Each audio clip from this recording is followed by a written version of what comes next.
ამერიკა უნიკალური, იმიტომ ჯერ თუ უდიდესი გეოპოლიტიკური სკოლა აქვს და უნიკალური იმით არის, რომ გაანალიზებული აქვს და შესწავლილი აქვს მთელი ისტორიის მანძილზე ეს სახმელეთოს საზღვაო ცივილიზაციებს შორის დაპირისპირების გეოპოლიტიკური ისტორიული მომენტები აქვს გაანალიზებული და ეს რაში აი მაგალითად რომი რო ავიღოთ, ხო? რომის პრობლემა რა გახდა?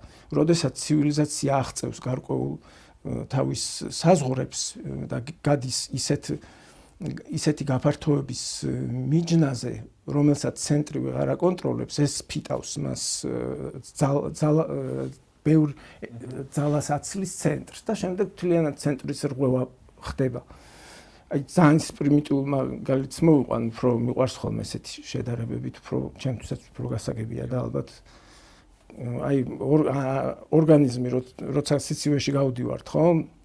ხელები რატო გვეყინება, რომ იმუნური სისტემას გააჩნია. ის კი არა, რომ გარედან სიცივეა და შევიწროვდა. იმუნური სისტემა გადადის